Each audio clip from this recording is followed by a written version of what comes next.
आइए आज हम लोग परागकण के बारे में जानेंगे। इससे पहले वाले क्लास में हम लोग परागकोश के बारे में जान चुके हैं। परागकोश का जो संरचना होता है उनके बारे में भी हम लोग जान चुके हैं।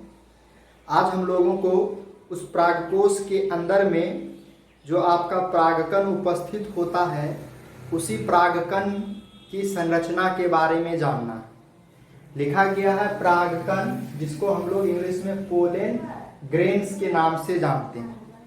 पोलन ग्रेन्स क्या होता है? तो यह आपका गोलाकार संरचना होता है जो कि परागकोश के अंदर में पाया जाता है। यह आपका जस्ट इस तरीके का गोलाकार संरचना होता है और इसके कोशिका द्रव्य में जनन केंद्रक और कायिक केंद्रक पाया जाता है, जो जनन कोशिका और कायिक कोशिका के सहायता से आपका बना होता है। और ये जो है आपका कोशिका द्रव्य है, ये जो अंदर वाला भाग दिख रहा है ये टोटली का टोटली, इसी को हम लोग कोशिका द्रव्य के नाम से जानते हैं। कोशिका द्रव्य, तो इस कोशिका द्रव्य में ही आपका जनन केंद्रक और कायिक केंद्रक होता है। और ये जो आपका परागकण होता है ये आपका दो सतहों से मिलकर बना होता है, दो परतों से मिलकर के बना होता है, या ऐसा कर सकते हैं दो भित्ति से मिलकर के बना होता है। जो बाह्य भित्ति होता है उसको हम लोग बाह्य चोल कहते हैं, और जो आपका अंदर वाला भित्ति होता है उसको हम लोग अंतःचोल के नाम से जानते हैं। इस बाह्य चोल और अंतःचोल जो आपका इसका निर्माण कैसे होता है? तो यह आपका पैक्टिन नाम का इसके बाहरी संरचना होता, हम लोग पढ़े थे इससे पहले वाले क्लास में। उन्हीं के द्वारा कुछ पोषक द्रव्य या पोषक पदार्थ प्रदान किया जाता है जिससे कि इसका निर्माण होता है। तो ये आपका अंतःचोल और ये बाह्य चोल। तो बाह्य चोल जो है यहाँ पे आपको सिंपल में दिखाया गया है। इसको जब हम लोग और भी छोटा करके यानी बड़ा करके देखेंगे तो बाह्य चोल भी जो दो परतों से मिलकर बना होता है, ठीक है। इसमें दो परतें और पाया जाता है। ये बाहरी परत है और ये अंदर वाला परत है, यानी कि ये जो आपका परागकण की संरचना है। और ये परागकण का संरचना जो है दो प्रकार के भित्ति से मिलकर बना होता है, तो उसी के बारे में हम लोगों को जानना है। तो यहाँ पे दिखाया गया है कि इसका जो संरचना होता है वो कैसा होता है? गोलाकार होता है। इसका कोशिका द्रव्य दो भित्तियों से घिरा होता है। इसका जो कोशिका द्रव्य होता है बीच वाला वो दो भित्तियों से घिरा होता है, एक बाह्य चोल और एक अंतःचोल। बाह्य चोल को इंग्लिश में एक्साइन कहते हैं और अंतःचोल को इंग्लिश में हम लोग इंटाइन कहते हैं। ये जो आपका परागकण होता है ये परागकण भिन्न भिन्न प्रकार के पुष्पों में भिन्न भिन्न रंगों के भिन्न भिन्न आकारों के हो सकते हैं, ठीक है। आप अगर अलग अलग प्रकार का जैसे रोज का पुष्प ले लीजिए या कमल का पुष्प ले लीजिए या चमेली का पुष्प ले लीजिए, तो हर एक प्रकार के पुष्प का जो पोलन ग्रेन होता है यानी परागकण होता है उनकी संरचना में कुछ न कुछ भिन्नता आपको देखने को हमेशा मिलेगा। तो ये हमेशा लेकिन आपको रंगीन होते हैं, ठीक है। जो कीटों को आकर्षित करता है ये रंगीन होता है, और इस रंगीन होने के कारण ही ये करता क्या चीज है, जो कीट पतंग होता है वो उसको आकर्षित करता है अपनी ओर। इसके बाद कहा गया कि इसके कोशिका द्रव्य में आपका जनन केंद्रक तथा कायिक केंद्रक पाया जाता है। जो जनन केंद्रक होता है और कायिक केंद्रक वो इसी के कोशिका द्रव्य में पाया जाता है।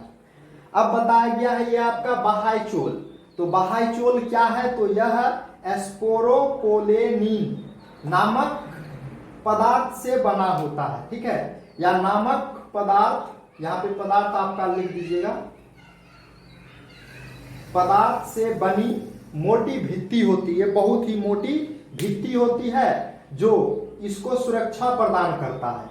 यानी कि ये काफी मोटा भित्ति होता है जिसके कारण से परागकण एक तरीके से कह सकते हैं कि सुदृढ़ हो जाता है और उसको किसी भी प्रकार का हानि नहीं पहुंचता इसी बाह्य चोल के कारण। और एस्पोरेन है ना, ये जो आपका एस्पोरोपोलेनिन ये नामक जो पदार्थ है इस पर किसी भी प्रकार का जो भी अलग से कोई भी दबाव बनेगा तो जिसके कारण ये जल्दी अपघटित होने वाला पदार्थ नहीं, यानी कि ये खंडों में जल्दी टूटने वाला पदार्थ नहीं। इसीलिए कहा गया है कि ये जो है आपको यानी कि परागकण को सुरक्षा प्रदान करता है। यह बाह्य चोल पुनः दो परतों से मिलकर के बनी होती है।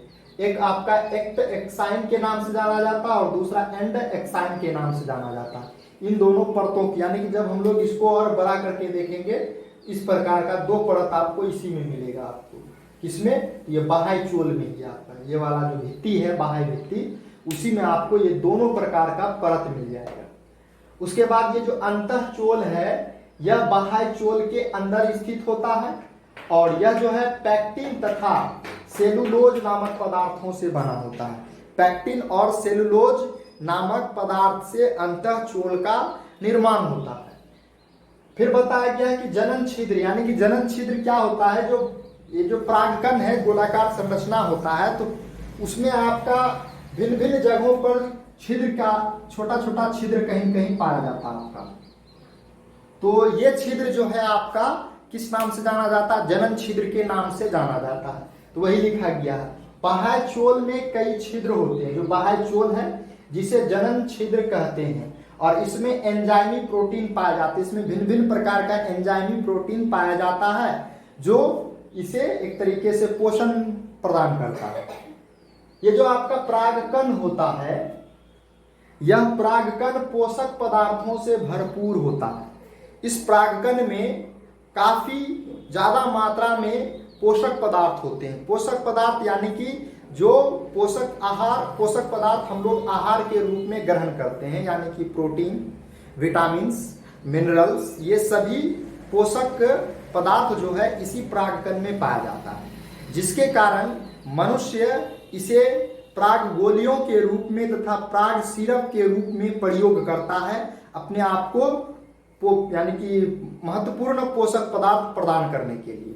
और ये ज्यादातर आपका जो आपका घुड़सवार होता है या तेज दौड़ने वाला धावक होता है, उसे आपको पराग गोली प्रदान किया जाता है। और ये पराग गोली क्या करता है? उस युवक में जो दौड़ता है, दौड़ने वाला धावक होता है या जो घोड़ा होता है जो रनिंग में, रेस में भाग लेता है, उसको खिलाया जाता है, जिससे कि उसके अंदर कार्य क्षमता बढ़ जाती है और जिससे कि वो लंबे समय तक दौड़ लगा सकता है। तो उस जो पश्चिमी देश में है, ये तो आपका इंडिया में नहीं है, लेकिन पश्चिमी देश में आपका इसका प्रयोग पराग गोलियों तथा सिरप के रूप में किया जाता है। जैसे हम लोग के फीवर होता है तो फीवर में हम लोगों को गोली दिया जाता है, उसी प्रकार से पराग का गोली भी बनाया गया है और सिरप भी बनाया गया है, जो मनुष्य आपको बाजार से खरीद करके उपयोग में लाते हैं या प्रयोग करते हैं।